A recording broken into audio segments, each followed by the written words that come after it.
I reached out to a friend of mine a while back and I asked her, hey, can you come? We got this election coming up and I've been in DC a lot, so I missed a lot of the stuff that was happening in Texas politics. And I know they just throwing our money away.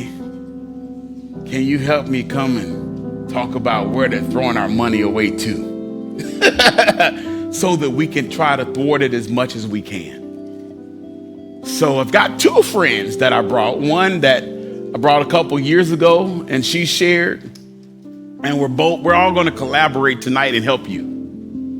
And they're going to help me help you. Is that all right? So I want you to put your hands together right now and give a warm New Beginnings welcome to Aaron Anderson and Sheila Davidson. Aaron's with Texas Scorecard and Sheila is with the Convention of States. Come on up, ladies. If we need to move a pillow or something for you, we can. My ladies over here laughing at all the pillows and pillow decoration. Can't have too many pillows. You know, women like a lot of pillows, so we had to make sure we had a bunch of pillows for the ladies. So, thank you guys. Thank you, Ben. Thank you, Patrick. I'm Moses. Sheila, so how many of you know have ever heard of Article 5 Convention of States? Okay, so not a lot of people. So I'm gonna have Sheila. We'll see you after this. I'm gonna have Sheila give a quick synopsis of what that constitutional amendment deal looks like, and then I'm gonna have Aaron give a synopsis of what the Texas constitutional amendments that are on the ballot looks like, and what that. We'll start with Sheila. Okay, for the United States Constitution, Article 5 gives you two ways to amend the Constitution. That historically we've done that using the first way, that is to go through Congress, but the second way is going through the states. And so that's what we're trying to do, is to get 34 states to sign the Article 5 statement so that we can call that Convention of States, come together, propose amendments, and then bring them back to the states where we can get 38 states to agree to it, and then our Constitution would be amended. And so it's keeping it at the state levels as opposed to at a federal level. Awesome. And just hold the mic a little bit closer next time. Aaron. So you wanted to explain the Just process, explain the process for Texas. For amending the Texas Constitution. This happens first in the state legislature. Our lawmakers need to pass by 2/3 majority, not just a simple majority, things that will go on the election ballot to all of us statewide.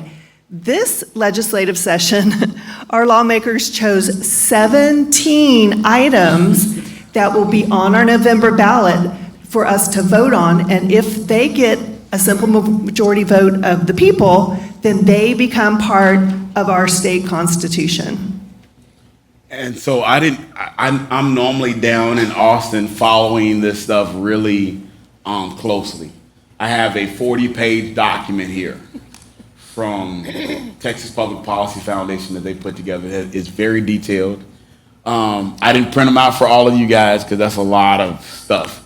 And I know most of you don't want to know all the minute details, but I'm a nerd, so I like details.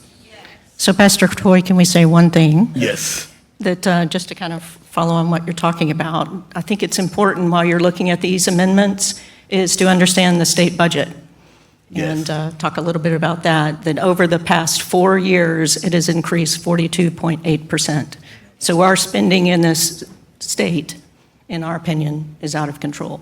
Yes. And so now, put that lens whenever you're looking at these amendments, excuse me, when you're looking at these amendments, kind of keep that in mind as well, and look at them through that lens. That's good, because, and that's key, because for the most part, we don't realize, we think it's just all the federal spending. Federal spending is a big issue because that's what you hear about.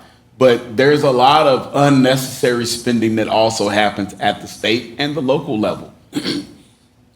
I mean, it's astronomical.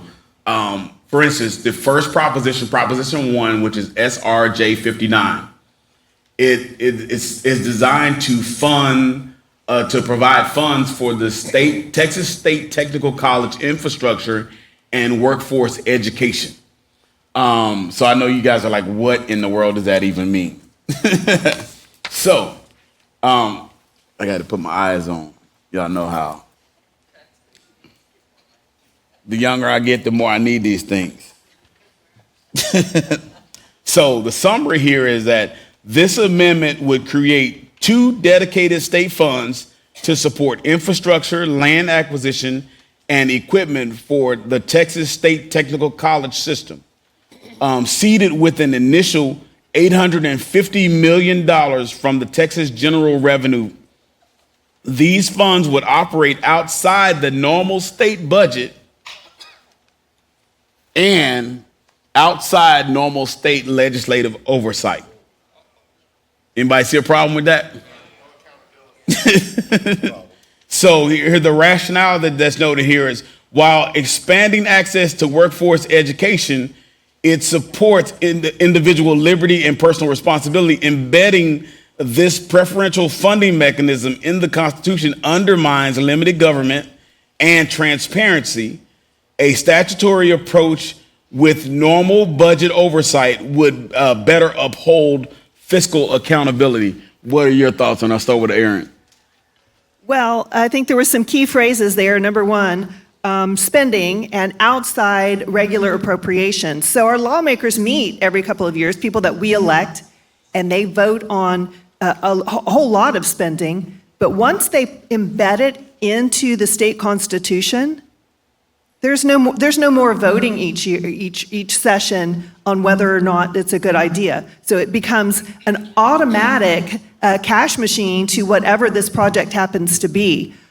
Even if we think it's a worthwhile project, automating basically our money, when they say general funds, we're the general in that general funds. So automating payments to projects is never, in my opinion, and I guess in the opinion of Texas Scorecard, which is very citizen-focused and focused on responsible spending, this is not considered a great idea. And I will say, for Texas Scorecard, if you're not familiar with texasscorecard.com, rather than trying to take notes and write all this down, we have published a roundup of recommendations on all 17 of these items, starting with this one, number 1.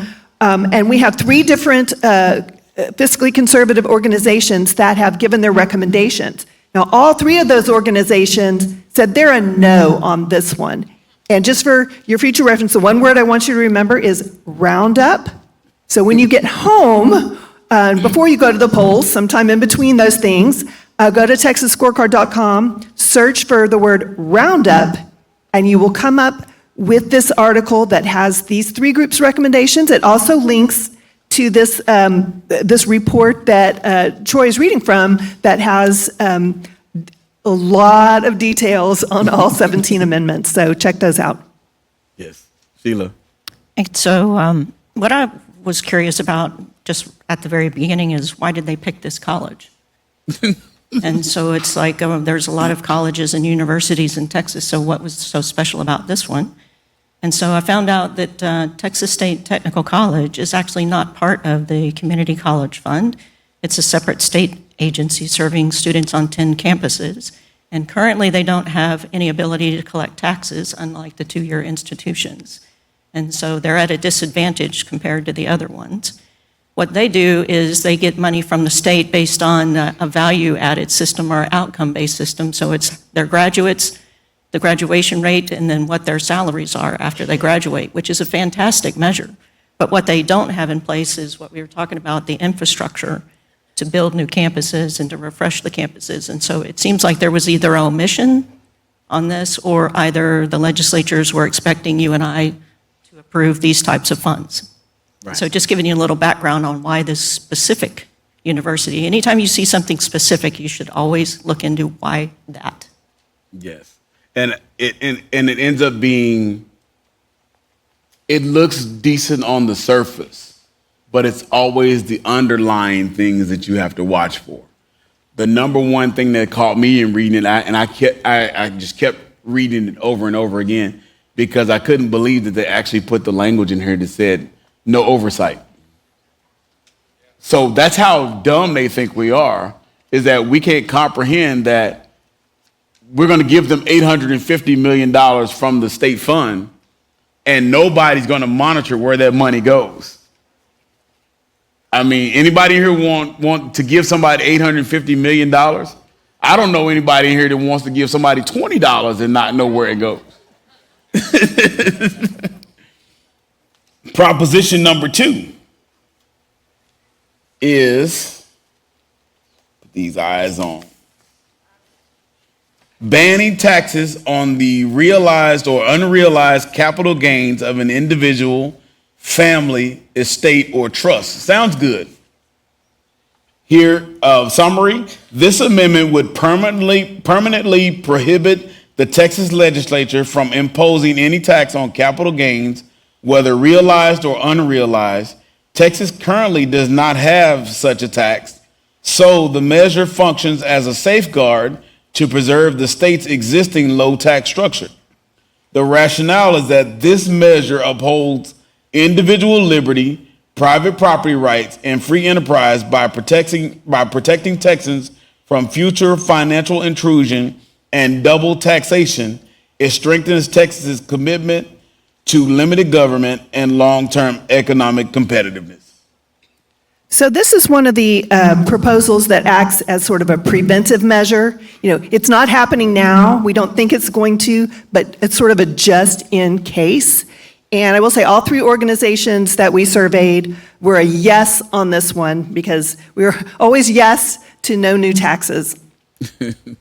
Sheila. Yeah, I don't think I have anything else to add, but just whenever you see the word prohibit, and so that's something that they're enshrining in the Constitution as, I call them, a blocking mechanism to prevent future legislatures from doing something differently. And I think there's 3 of them in the 17 this time that say the word prohibit. And so just be sensitive to that. All right, number 3, denying bail under certain circumstances to persons accused of certain offenses punishable as a felony. Interesting that all these certain, nobody knows what the certain is. So the summary, this amendment would authorize judges to deny bail to individuals charged with a list of serious felonies such as murder, aggravated assault, and human trafficking, if the state proves by clear and convincing evidence that that release would endanger the public or risk flight.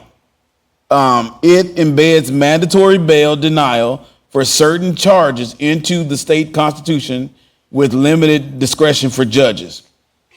The rationale for this is, while aimed at improving public safety, this amendment undermines individuals' liberty by expanding detention without conviction and curtails judicial discretion. It creates a rigid, constitutionally enshrined mandate that risks overreach, erodes due process, and expands the scope of government authority without adequate safeguards. Well, the 3 organizations that we surveyed, mixed results. It was a yes, a no, and a neutral. So this one is interesting. Obviously, the reason that it has come up is because we have seen so many judges going too far one direction of letting basically known murderers out on the street with 0 bail, and they've actually recommitted crimes in these instances. So the question is this going back too far the other way by making this mandatory?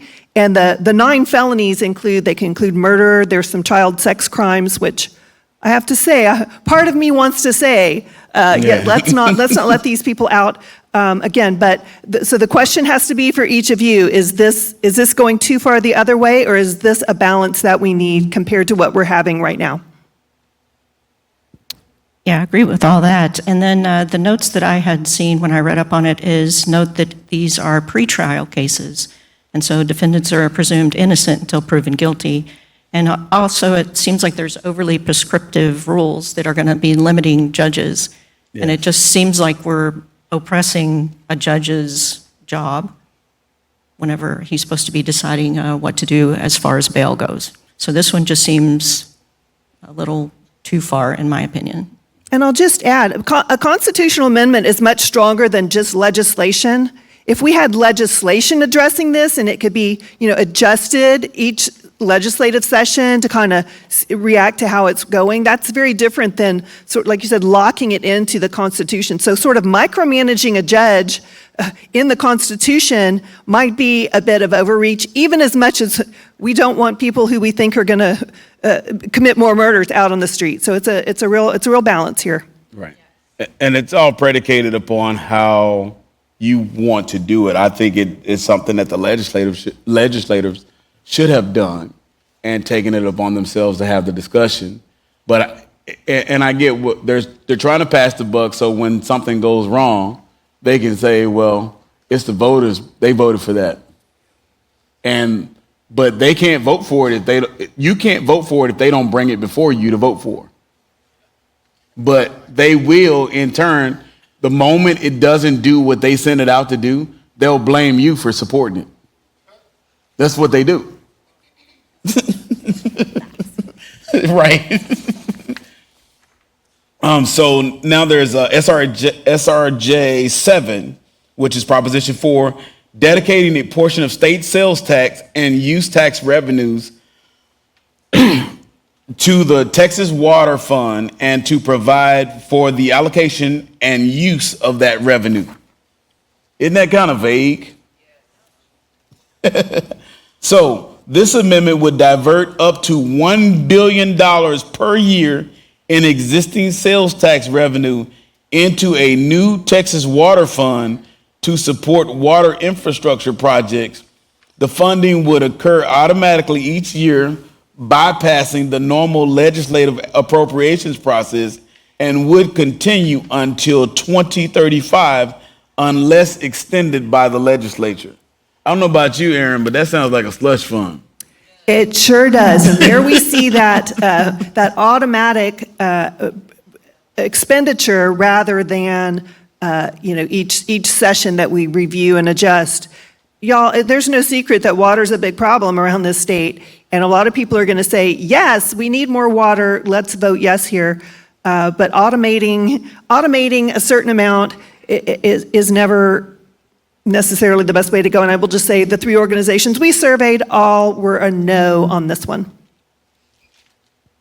Yeah, with respect to this one, going into a little bit of a level of detail, that every 5 years there is a Texas water plan that is released. The last one that was released was in 2022.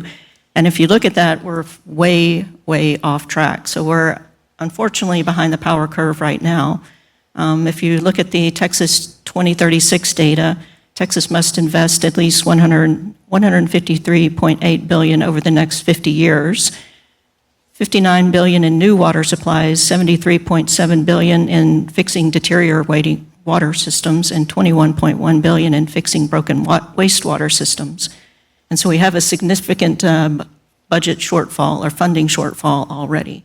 And so that's just more information to take into consideration. It's just like every time I see the fund word, it's to what we've already talked about. It's a hard no.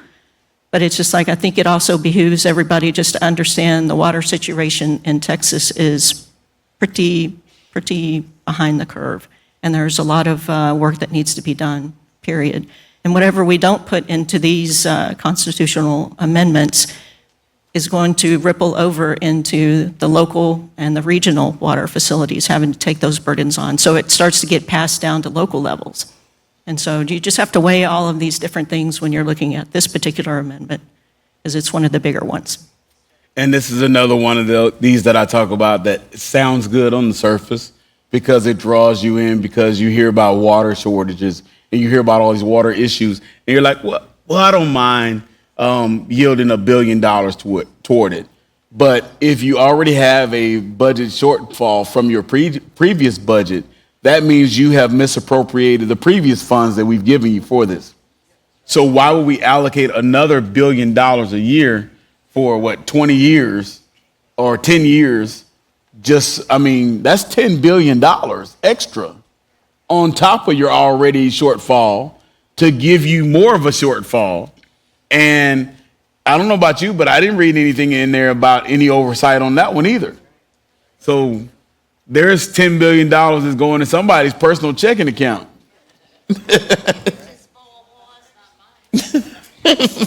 She said it's not mine. Okay, Proposition 5, exempting from ad valorem taxation of tangible personal property consisting of animal feed held by the owner of the property for sale at retail. So that is number 5.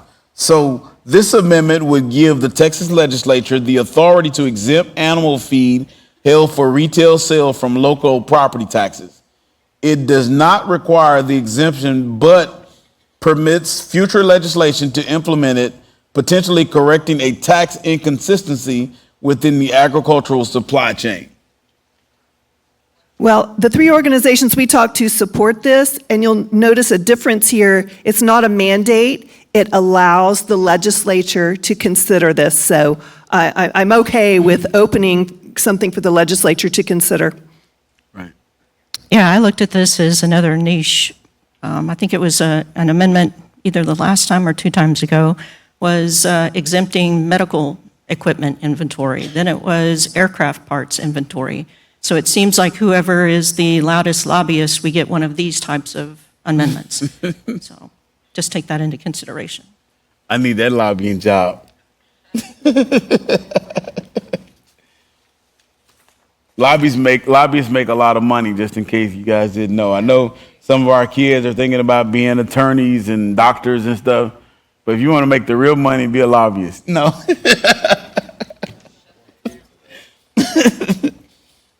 So number 6, prohibits the legislature from imposing an occupation tax on certain entities, there's that word again, that enter into transactions conveying securities or imposing a tax on certain securities transactions.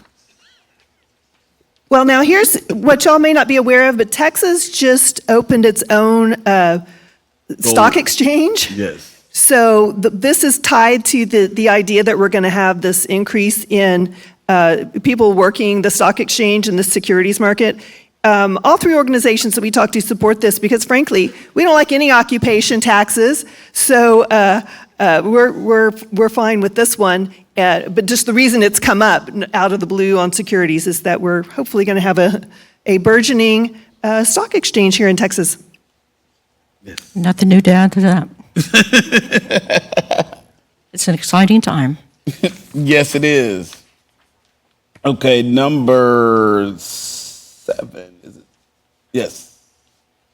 Let's see where am I? Yes. Number 7, providing for an exemption from ad valorem taxation of all or part of the market value of the resident's homestead of the surviving spouse of a veteran who died as a result of a condition or disease that is presumed to have been service-connected. That's okay. Yeah, to this one, it's another one of those, what I call is a compassion tax exemption. It's just like, when did you stop kicking your dog? And so it's a matter of, like we were talking about earlier, that when you get an exemption for one group, then it spreads the load across the rest of the other individuals. Right. And we have had past veteran exemptions, 2 in 2013, 1 in 2015, and 1 in 2017. So voters are very compassionate towards anyone service-connected. And this one ties into a change in federal law as far as surviving spouses of veterans. So that's a little tweak to what we do already in this situation that is going to basically align with some federal legislation. And there's a split on this one in our group simply because of the fact of the carve-outs for one group does increase the burden on other groups. But people are mainly pretty open to supporting our veterans. Good. And so Proposition 8 bans state estate, inheritance, and gift or death taxes. It's basically intergenerational wealth versus revenue trade-offs. This is another one of those preventive measures. It's not happening now. We don't have a death tax. We don't have an income tax. We don't have these things. But it's just to make sure kind of thing, put it in the Constitution, make it much harder to impose. And our three groups, of course, support it because, again, a tax, no thank you. And a tax on death, double no thank you. So you can support this one, but don't be afraid that if it doesn't pass, that suddenly there's a death tax. That's not what's happening. Right. Yeah, I had just added note that this type of prohibit of the death taxes protects family farms and small businesses, because those are usually the ones that will get wiped out as a result of that. That's good. Proposition number 9, exempting from ad valorem taxation a portion of the market value of tangible personal property a person owns that is held or used for the production of income.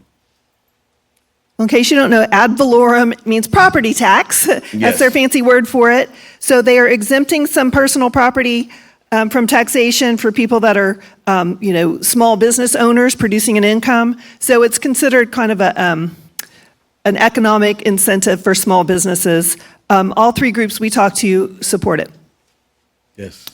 And that just since they did not put the dollar amounts in the actual wording, just for you guys to know that it's currently it's $2,500, and this moves it to $125,000.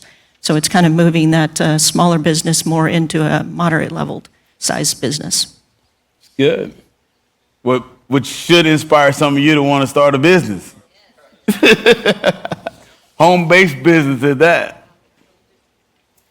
All right. So proposition number 9 lets the legislature exempt a portion of. That's the one I just did. Number 10, temporary homestead tax exemption for homes destroyed by fire.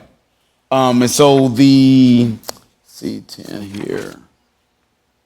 Okay. So this amendment would give the legislature authority to provide a temporary property tax exemption for homesteads that are entirely destroyed by fire. The exemption would apply only to the value of the destroyed structure, not the land, and would be implemented through future legislation. Yeah, believe it or not, people whose homes are destroyed by fire or by other disasters still receive property tax bills for the full value of when the home was standing, which is rather shocking. So all three groups we talked to support this. Obviously, if your home's been devastated, you shouldn't be taxed on a home that no longer exists. I think that's pretty, Right. It's just the way the law is structured now does not allow them to do this. So this seems pretty fair. Yeah, a couple of things that I noticed is why just fire? And so if my house is destroyed by a tornado or if Yeah. my house is destroyed by a flood, why is this just fire? And so that was the first question that I had. And I have experience, or I know somebody that had a significant flood in their house, and they went to the tax appraisal district and said, here's what it's going to cost to rebuild my house, and they lowered the value of the house. So I don't know why we have to put something like this into the Constitution. I think homeowners should be able to work directly with the appraisal district, assuming you have a reasonable appraisal district. That may be Right. part of the problem. Yeah, because if you're in Harris County, you probably don't have a chance. Or Travis. So all of that makes a huge difference. So here we are at 11. So increasing the amount of the exemption from ad valorem taxation by a school district of the market value of the residence homestead of a person who is elderly or disabled. For me, I don't think that the school district need to have an increase for anything right now. I think they need to start educating our kids instead of indoctrinating them. And so I don't want to give them 20 cents more until they start teaching the stuff that they need to teach instead of teaching our kids that they can be the opposite sex. Sheila. Yeah, to me, this is another one of the compassion taxes, and since they did not put the dollar value in there, just for you guys, that the exemption would move from $10,000 to $60,000. That's crazy. So the groups we spoke to actually, two oppose and one is neutral. And this again goes back to the idea that a carve out for one group simply raises the amount of taxation to all the other groups. So that's something to consider. And it is just for school district taxes, which does take by far the largest percentage of our property taxes. Yes. Proposition 12, relating to the authority of the State Commission on Judicial Conduct, the tribunal and the Texas Supreme Court to more effectively sanction judges and justices for judicial misconduct. The good news on this one, y'all, is it doesn't cost us any money. We're not spending money on this one. It's a procedural reorganization of the judiciary system, which again has had issues. So they're trying to adjust how they deal with judges who are not doing right. And I believe what part of this is to have more citizen involvement on these oversight groups and not just judges. Some people say, well, only judges can know how to discipline other judges, whereas normal people are like, we can see when something is right or wrong. So that's part of this process, is getting a little more citizen involvement in this accountability for judges. Okay, I did a lot of homework on this one because I didn't understand it at all. And so just to give you guys some insight, the State Commission on Judicial Conduct is an independent agency responsible for investigating allegations of judicial misconduct.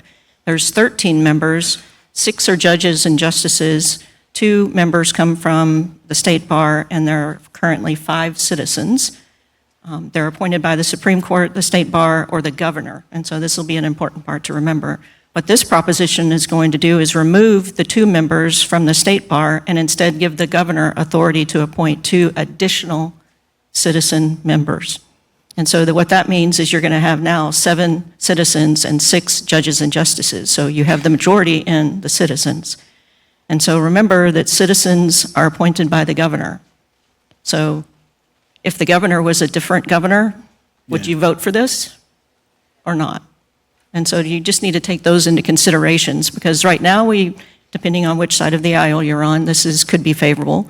And if it were a different governor, then I would be voting completely differently. Well, Sheila, you're at New Beginnings. We're all on the right side.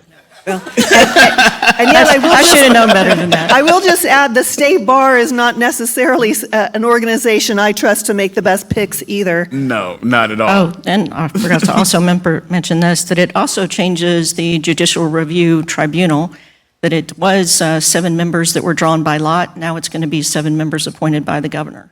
And so it just continues to increase the governor's you're reach. increasing the governor's, and we just finished talking about executive overreach not too long ago from the governor and also from the federal level. And so you don't want you don't want to put too much power or too much control in any one person's hands. Although with this governor, if it does pass, I'm probably going to vote no on this one. But if it does pass, I'm going to call the governor and say, put me on there. There you go. Yeah. Well said. I know that's probably not the right way to look at it, but that's how I look at it. You want good people. If they're going to be picking people, you want them to pick your people. Yes. Proposition 13, raising the exemption of residents' homesteads from ad valorem taxation by a school district from $100,000 to $140,000. That is totally ridiculous. This amendment would raise the school district property tax exemption, reducing taxable home values and offering tax relief to homeowners. The state would reimburse school districts for the resulting loss in revenue, which means they're still getting their money. They're still getting it from you. The state you're giving it to the state, and the state is giving it back to them. That's just crazy to me. Now, while this is not a very effective way to reduce people's property tax bills in the long run, because how many people's appraised values went up? I know plenty of people, there's one school district, how much their appraised values went up on average? $40,000. So with this passing, it's still just breaking even, right? Yeah. And yet, it's still less than it would be without this. So the groups we talk to support it simply because it is, at least for the next couple of tax cycles, it will reduce tax bills until the appraised values catch up. And it's for everyone, so it's not one group getting a carve out over another group. Yeah, this one is, we need to be on the road towards property tax elimination. And we've had 4 homestead tax exemptions since 2015, and for a total of $125,000. So they just keep throwing these exemptions at us as opposed to fixing the long term. Right, putting specific numbers in the Constitution is a very unwieldy way to go. Unfortunately, once it's in our state constitution, the only way to change it is with another amendment, and that's what's been happening. We've been chasing these values session after session and having to put it in our constitution. I mean, there should be a better way. Elimination sounds pretty convenient to me. Right. So this one is another one of those, 14 is another one of those that pulls at your heartstrings. Creating the Dementia Prevention and Research Institute of Texas, establishing the Dementia Prevention and Research Fund to provide money for research on and prevention and treatment of dementia, Alzheimer's disease, Parkinson's disease, and related disorders in this state. So this amendment would create a new state-run medical research institute and permanently dedicate $3 billion from the General Revenue Fund, plus up to $3 million annually for research and infrastructure related to dementia and neurodegenerative diseases. The fund would exist outside of the state's regular spending cap. There we go again. Provide money, that's your money, and $3 billion is a lot. Now, y'all may recall we did this with cancer research some years ago. I guess longer than maybe I need that dementia research because I can't remember exactly when, but it's been a long time. 2007. But what you may recall, this passed through another constitutional amendment, and what's the first thing that happened? A huge corruption scandal that the grants were being handed out and misappropriated. So there was a huge financial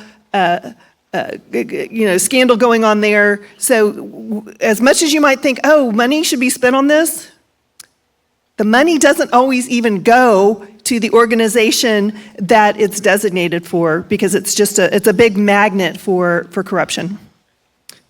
Yeah, and I believe this came from Lieutenant Governor Patrick. It's his number 5 priority. It's not mine. Yeah. And so dementia, my family's significantly impacted by dementia, but this is a hard no. It's just like we should be deciding individually where we want to contribute monies to research. We should not be having the state taking our dollars and sending it where Dan Patrick wants it to go. Again, that automatic slush fund, yes, that we've already seen how this works in action with a very similar program, and it wasn't pretty. Number 15, now this one is just, you shouldn't even have to have this thing on there at all. Parents are the primary decision makers for their children. Anybody in here that's a parent that don't know you're the primary decision maker for your child? Raise your hand so I can pour some oil on you. That's just, why does that have to be a constitutional amendment? So it says this amendment would enshrine in the Texas Constitution the inherent right of parents to care for and make decisions about their children's upbringing. It would restrict state or local government interference unless justified by a compelling government interest using the least restrictive means. Well, you ask why this should even be a constitutional amendment, and in fact, this is why some groups are opposed to this. They say if we try to put some specific wording into the Constitution for something that's already, a God-given inalienable right. Right. We're just opening up the door to interpreting these words and sort of conceding that the government gets to decide these things. It's kind of like the same argument with the Bill of Rights and the Second Amendment. The argument was, if we write it down like it's real specific, then we're kind of asking for trouble. We don't need to write it down because it's understood. But the flip side of that is like, is it understood? Is That's this true. what's happening? Or do we need to put it in black and white so that this gets respected? It's That's true. not that it's giving us some new parental right. It's Just putting it in affirming black it. and white to ensuring that that's protected. So, How about we affirm what a woman is? well, I think there was legislation on that, right? I don't think it made it to the Constitution this time, but I think there was legislation addressing that issue. Yeah, to me, these are just indicators of how far we've slid Right. as a society goes. And it's sad that we actually have to put a blocking amendment in our Constitution to protect ourselves. Right. Proposition 16, voters must be United States citizens. I think I got a bunch of people voting yes on that one. As well, they should. And again, this is a bit of a preventive. It's in our statute right now that you have to be a U.S. citizen to vote. But because we have seen other states and localities pass laws that allow non-citizens to participate in local elections, this is a preventive for a time, like you said, if there were a completely different group of lawmakers that started to think that was a good idea, because we have seen it happen. This makes it a more hard and fast rule because it's in our Constitution and not a statute that's easily changed. That's good. Say no brainer on that one. Number 17, we got through all of them. Can you believe it? Providing an exemption from ad valorem taxation of the amount of the market value of real property located in a country that borders the United Mexican States that arises from the installation or construction on the property of border security infrastructure and related improvements. So this amendment would allow the legislature to exempt from property taxation any increase in value to land in Texas border counties that results from the addition of border security infrastructure. It is a narrowly tailored measure meant to avoid penalizing landowners for voluntarily security-related improvements. So this Proposition 17 respects private property rights, individual liberty, and limited government by preventing tax penalties for landowners who choose to invest in border security. While exemptions should be used sparingly, this one is well targeted and permissive, offering relief without expanding state programs or spending. And I can agree with this one because I have a lot of friends that own property along our border, and they have had to pay and put up their own border security because, especially under the Biden administration, it just didn't happen. And I don't know why anybody even expected it to happen. But that was the issue, Sheila.